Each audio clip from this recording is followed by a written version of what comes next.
Welcome, and thank you for joining me for some light reading. If you enjoy this video, please leave a like and a comment. With the murder of Basil Hallward, Dorian Gray's transformation is now complete, where Chapter 11 illustrates Dorian's hermetic alchemy of pleasure and aesthetic illusions made manifest in his own body and soul. Chapters 12 and 13 expose the brutal nature of this new hedonism that was hiding beneath its cloying perfumes and dazzling pearls. Like Macbeth killing Duncan, the murder of Hallward makes the picture of Dorian Gray thoroughly a tragedy. It cannot be reversed. It will not be a comedy, where some deus ex machina gives a happy ending to all. It will not be a romance, where passionate personalities struggle for their happiness. It is a tragedy, where the arrogance of the protagonist offends God and man, and by his actions comes his death. Dorian Gray is now doomed to a tragic end. Chapter 14. At 9 o'clock the next morning, his servant came in with a cup of chocolate on a tray and opened the shutters. Dorian was sleeping quite peacefully, lying on his right side, with one hand underneath his cheek. He looked like a boy who had been tired out with play or study. The man had to touch him twice on the shoulder before he woke, and as he opened his eyes, a faint smile passed across his lips, as though he had been lost in some delightful dream. Yet he had not dreamed at all. His night had been untroubled by any images of pleasure or of pain. But youth smiles without any reason. It is one of his chiefest charms. He turned round and, leaning upon his elbow, began to sip his chocolate. The mellow November sun came streaming into the room. The sky was bright, and there was a genial warmth in the air. It was almost like a morning in May. Gradually, the events of the preceding night crept with silent, blood-stained feet into his brain, and reconstructed themselves there with terrible distinctness. He winced at the memory of all that he had suffered, and, for a moment, the same curious feeling of loathing for Basil Hallward that had made him kill him as he sat in the chair came back to him, and he grew cold with passion. The dead man was still sitting there, too, and in the sunlight now. How horrible was that! Such hideous things were for the darkness, not for the day. He felt that if he brooded on what he had gone through, he would sicken or grow mad. There were sins whose fascination was more in the memory than in the doing of them.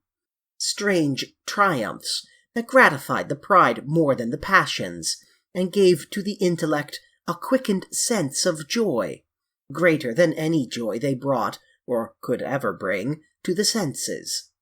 But this was not one of them. It was a thing to be driven out of the mind, to be drugged with poppies, to be strangled, lest it might strangle one itself.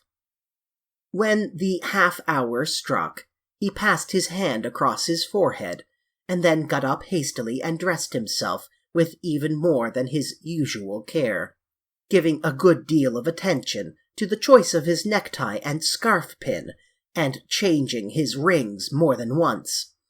He spent a long time also over breakfast, tasting the various dishes, talking to his valet about some new liveries that he was thinking of getting made for the servants at Selby, and going through his correspondence. At some of the letters he smiled. 3 of them bored him. One he read several times over and then tore up with a slight look of annoyance in his face. That awful thing, a woman's memory, as Lord Henry had once said. After he had drunk his cup of black coffee, he wiped his lips slowly with a napkin, motioned his servant to wait, and going over to the table, sat down and wrote 2 letters. One he put in his pocket, and the other he handed to the valet. "Take this round to 152 Hertford Street, Francis, and if Mr. Campbell is out of town, get his address." As soon as he was alone, he lit a cigarette and began sketching upon a piece of paper, drawing first flowers and bits of architecture, and then human faces. Suddenly, he remarked that every face that he drew seemed to have a fantastic likeness to Basil Hallward. He frowned, and getting up, went over to the bookcase and took out a volume at hazard. He was determined that he would not think about what had happened until it became absolutely necessary that he should do so. When he had stretched himself on the sofa, he looked at the title page of the book. It was Gautier's Émaux et Camée, Carpentier's Japanese paper edition with a Jacquemart etching. The binding was of citron green leather, with a design of gilt trellis work and dotted pomegranates. It had been given to him by Adrian Singleton. As he turned over the pages, his eyes fell on the poem about the hand of Lacenaire, the cold yellow hand du supplice encore mal lavé, with its downy red hairs and its doigts de faune. He glanced at his own white taper fingers, shuddering slightly in spite of himself, and passed on, till he came to those lovely stanzas about Venice. Sur une gamme chromatique, le sang de perles ruisselante, la Vénus de l'Adriatique sort de l'eau son corps rose et blanc. Les dômes sur l'azur des ondes, suivant la phrase aux pures contures, s'enflant comme des gorges rondes que soulève un soupir d'amour. L'esquif aborde et me dépose, jetant son amarre au pilier, devant une façade rose, sur le marbre d'un escalier. How exquisite they were! As one read them, one seemed to be floating down the green waterways of the pink and pearl city, seated in the black gondola with silver prow and trailing curtains. The mere lines looked to him like those straight lines of turquoise blue that follow one as one pushes out to the Lido. The sudden flashes of color reminded him of the gleam of the opal and iris-throated birds that flutter round the tall honeycombed campanile, or stalk, with such stately grace, through the dim, dust-stained arches. Leaning back with half-closed eyes, he kept saying over and over to himself, "Devant une façade rose, sous le marbre d'un escalier." The whole of Venice was in those 2 lines. He remembered the autumn that he had passed there, and a wonderful love that had stirred him to mad, delightful follies. There was romance in every place, but Venice, like Oxford, had kept the background for romance, and, to the true romantic, background was everything, or almost everything. Basil had been with him part of the time, and had gone wild over Tintoret. Poor Basil! What a horrible way for a man to die! He sighed, and took up the volume again, and tried to forget. He read of the swallows that fly in and out of the little cafe at Smyrna, where the Hajis sit counting their amber beads, and the turbaned merchants smoke their long tasseled pipes and talk gravely to each other. He read of the obelisk in the Place de la Concorde, that weeps tears of granite in its lonely sunless exile, and longs to be back by the hot, lotus-covered Nile, where there are sphinxes and rose-red ibises, and white vultures with gilded claws, and crocodiles with small barrel eyes that crawl over the green, steaming mud. He began to brood over those verses which, drawing music from kiss-stained marble, tell of that curious statue that Gautier compares to a contralto voice, the monstre charmant, that couches in the porphyry room of the Louvre. But after a time the book fell from his hand. He grew nervous, and a horrible fit of terror came over him. What if Alan Campbell should be out of England? Days would elapse before he came back. Perhaps he might refuse to come. What could he do then? Every moment was of vital importance. They had been great friends once, 5 years before, almost inseparable indeed. Then the intimacy had come suddenly to an end. When they met in society now, it was only Dorian Gray who smiled. Alan Campbell never did. He was an extremely clever young man, though he had no real appreciation of the visible arts, and whatever little sense of the beauty of poetry he possessed, he had gained entirely from Dorian. His dominant intellectual passion was for science. At Cambridge, he had spent a great deal of his time working in the laboratory, and had taken a good class in the natural science tripos of his year. Indeed, he was still devoted to the study of chemistry, and had a laboratory of his own in which he used to shut himself up all day long, greatly to the annoyance of his mother, who had set her heart on his standing for Parliament, and had a vague idea that a chemist was a person who made up prescriptions. He was an excellent musician, however, as well, and played both the violin and the piano better than most amateurs. In fact, it was music that had first brought him and Dorian Gray together. Music and that indefinable attraction that Dorian seemed to be able to exercise whenever he wished. And, indeed, exercised often without being conscious of it. They had met at Lady Berkshire's the night that Rubinstein played there, and after that used to be always seen together at the opera whenever good music was going on. For 18 months their intimacy lasted. Campbell was always either at Selby Royal or in Grosvenor Square. To him, as to many others, Dorian Gray was the type of everything that is wonderful and fascinating in life. Whether or not a quarrel had taken place between them, no one ever knew. But suddenly people remarked that they scarcely spoke when they met, and that Campbell seemed always to go away early from any party at which Dorian Gray was present. He had changed, too, was strangely melancholy at times, appeared almost to dislike hearing music, and would never himself play, giving as his excuse, when he was called upon, that he was so absorbed in science that he had no time in which to practice. And this was certainly true. Every day he seemed to become more interested in biology, and his name appeared once or twice in some of the scientific reviews in connection with certain curious experiments. This was the man Dorian Gray was waiting for.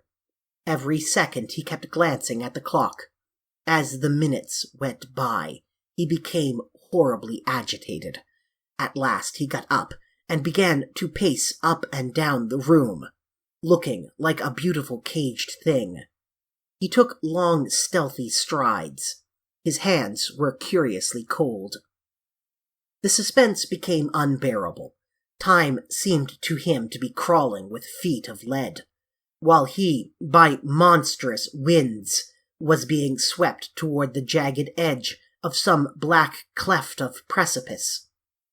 He knew what was waiting for him there, saw it, indeed, and, shuddering, crushed with dank hands his burning lids, as though he would have robbed the very brain of sight and driven the eyeballs back into their cave.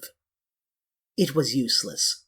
The brain had its own food on which it battened, and the imagination, made grotesque by terror, twisted and distorted as a living thing by pain, danced like some foul puppet on a stand, and grinned through moving masks. Then, suddenly, time stopped for him. Yes, That blind, slow-breathing thing crawled no more, and horrible thoughts, time being dead, raced nimbly on in front, and dragged a hideous future from its grave, and showed it to him. He stared at it. Its very horror made him stone. At last the door opened, and his servant entered. He turned glazed eyes upon him. "Mr. Campbell, sir," said the man. A sigh of relief broke from his parched lips, and the color came back to his cheeks. "Ask him to come in at once, Francis." He felt that he was himself again. His mood of cowardice had passed away. The man bowed and retired. In a few moments, Alan Campbell walked in, looking very stern and rather pale, his pallor being intensified by his coal-black hair and dark eyebrows. "Alan, this is kind of you. I thank you for coming." "I had intended never to enter your house again, Gray, but you said it was a matter of life and death."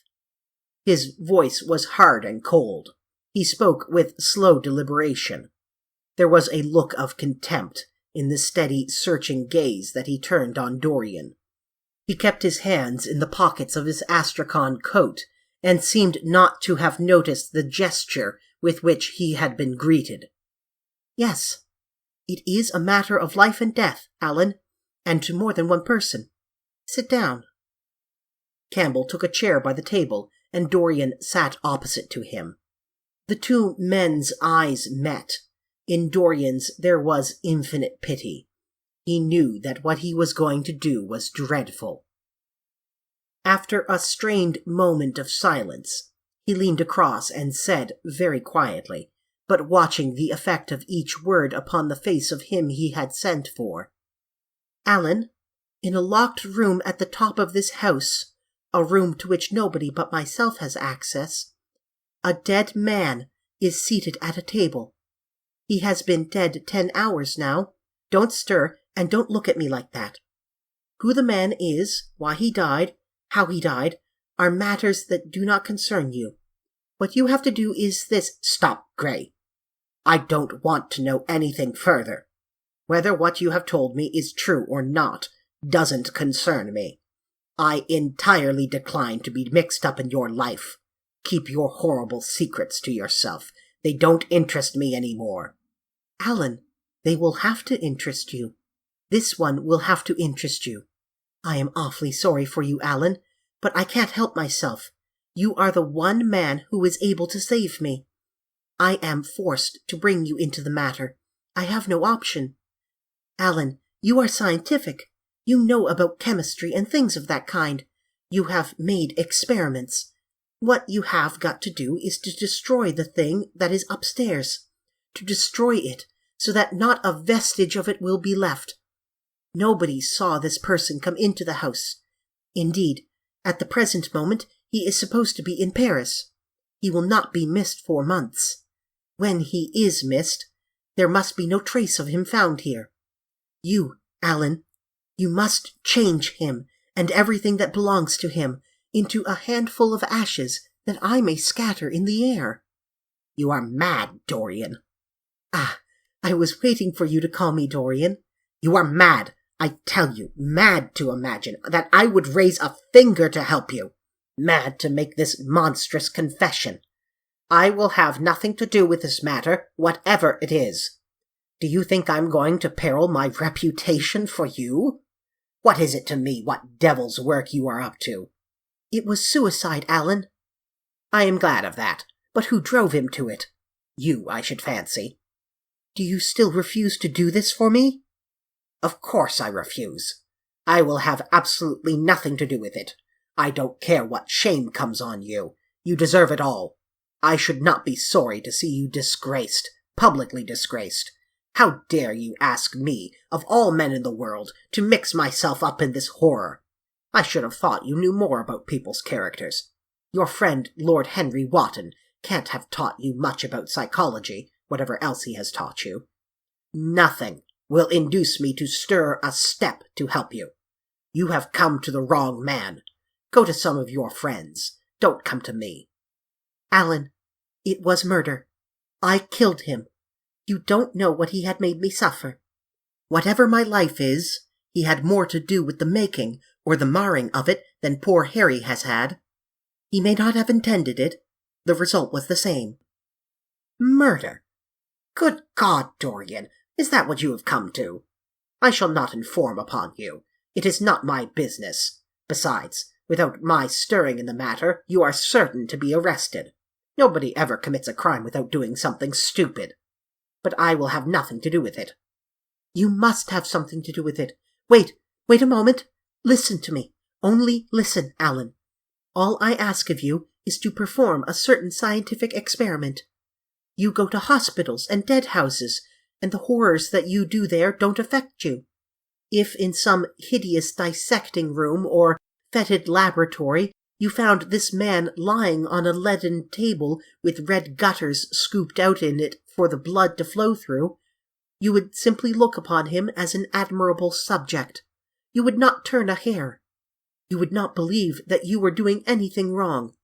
On the contrary, you would probably feel that you were benefiting the human race, or increasing the sum of knowledge in the world, or gratifying intellectual curiosity, or something of that kind.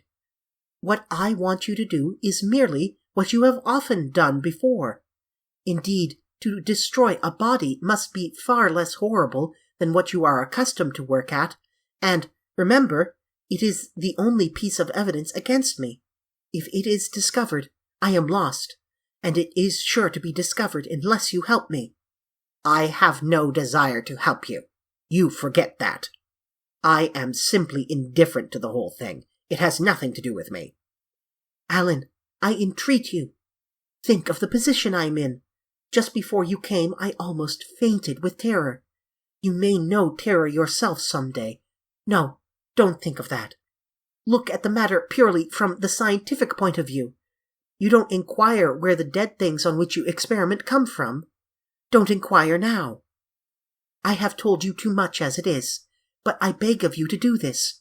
We were friends once, Alan." "Don't speak about those days, Dorian. They are dead." "The dead linger sometimes. The man upstairs will not go away.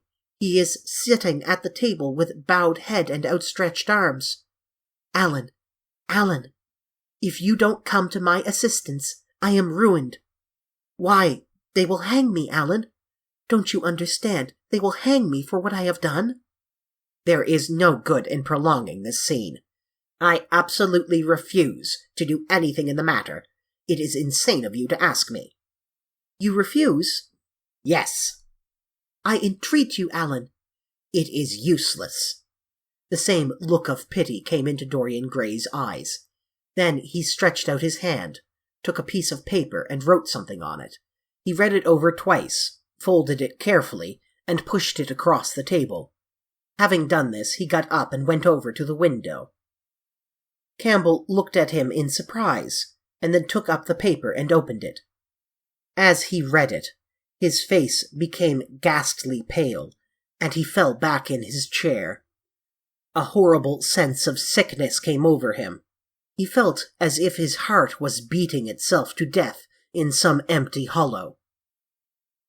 After 2 or 3 minutes of terrible silence, Dorian turned round and came and stood behind him, putting his hand upon his shoulder. "I am so sorry for you, Alan," he murmured. "But you leave me no alternative. I have a letter written already. Here it is. You see the address. If you don't help me, I must send it. If you don't help me, I will send it. You know what the result will be. But you are going to help me. It is impossible for you to refuse now. I tried to spare you. You will do me the justice to admit that.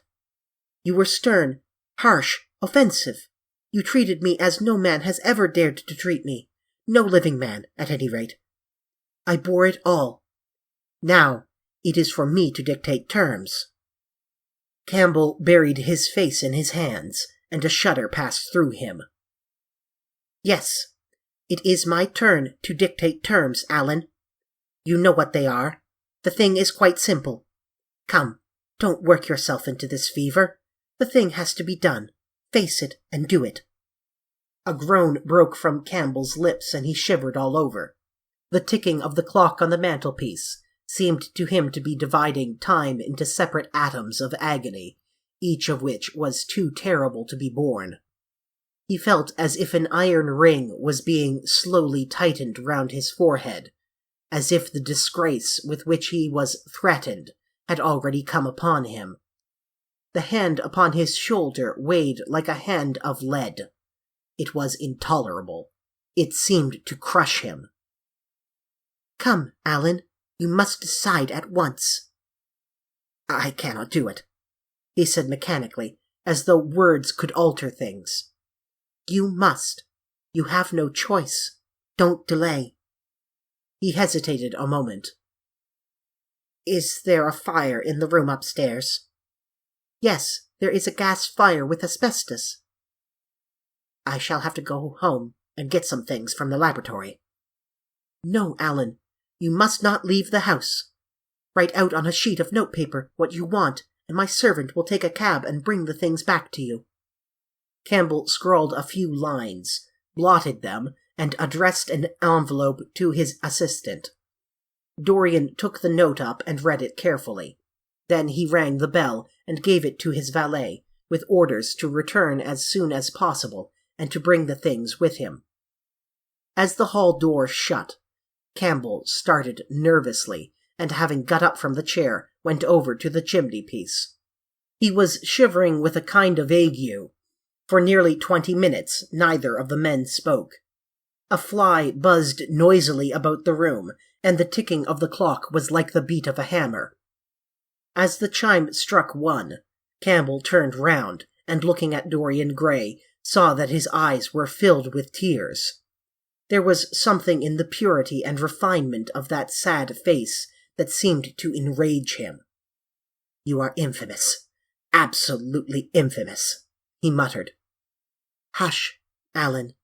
You have saved my life," said Dorian. "Your life?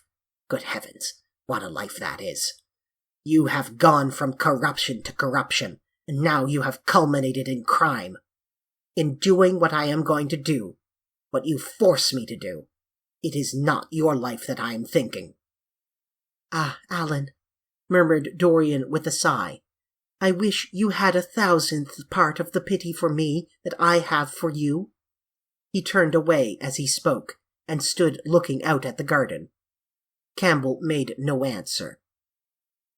After about 10 minutes, a knock came to the door, and the servant entered, carrying a large mahogany chest of chemicals, with a long coil of steel and platinum wire, and 2 rather curiously shaped iron clamps. "Shall I leave the things here, sir?" he asked Campbell. "Yes," said Dorian. "And I'm afraid, Francis, that I have another errand for you. What is the name of the man at Richmond who supplies Selby with orchids?" "Harden, sir." "Yes, Harden. You must go down to Richmond at once, see Harden personally, and tell him to send twice as many orchids as I ordered, and to have as few white ones as possible. In fact, I don't want any white ones. It is a lovely day, Francis, and Richmond is a very pretty place. Otherwise, I wouldn't bother you about it." "No trouble, sir. At what time shall I be back?" Dorian looked at Campbell. "How long will your experiment take, Alan?" he said in a calm, indifferent voice. The presence of a third person in the room seemed to give him extraordinary courage. Campbell frowned and bit his lip. "It will take about 5 hours," he answered. "It will be time enough, then, if you are back at 7:30, Francis. Or stay, just leave my things out for dressing. You can have the evening to yourself. I'm not dining at home, so I shall not want you." "Thank you, sir," said the man, leaving the room. "Now, Alan, there is not a moment to be lost. How heavy this chest is! I'll take it for you. You bring the other things." He spoke rapidly and in an authoritative manner. Campbell felt dominated by him. They left the room together. When they reached the top landing, Dorian took out the key and turned it in the lock. Then he stopped. A troubled look came into his eyes. He shuddered. "I don't think I can go in, Alan," he murmured. "It is nothing to me. I don't require you," said Campbell coldly. Dorian half opened the door. As he did so, he saw the face of his portrait leering in the sunlight. On the floor in front of it, the torn curtain was lying. He remembered that the night before he had forgotten, for the first time in his life, to hide the fatal canvas, and was about to rush forward when he drew back in shudder. What was that loathsome red dew that gleamed wet and glistening on one of the hands, as though the canvas had sweated blood? How horrible it was! More horrible, it seemed to him for the moment, than the silent thing that he knew was stretched across the table. The thing whose grotesque misshapen shadow on the spotted carpet showed him that it had not stirred, but was still there as he had left it.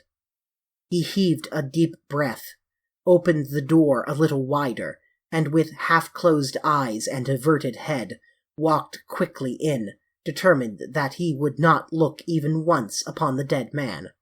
Then, stooping down, and taking up the gold and purple hanging, he flung it right over the picture. There he stopped, feeling afraid to turn round, and his eyes fixed themselves on the intricacies of the pattern before him. He heard Campbell bringing in the heavy chest, and the irons, and the other things that he required for his dreadful work. He began to wonder if he and Basil Hallward had ever met, and, if so, what they had thought of each other. "Leave me now," said a stern voice behind him. He turned and hurried out, just conscious that the dead man had been thrust back into the chair, and that Campbell was gazing into the glistening yellow face. As he was going downstairs, he heard the key being turned in the lock. It was long after 7 when Campbell came back into the library. He was pale, but absolutely calm. "I have done what you asked me to do," he muttered. "And now goodbye. Let us never see each other again." "You have saved me from ruin, Alan. I cannot forget that," said Dorian simply.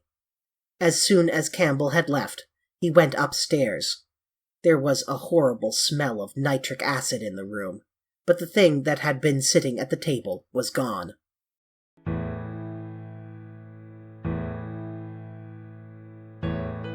If you've enjoyed this light reading, please like the video and leave a comment. And until next time, may light shine upon your path.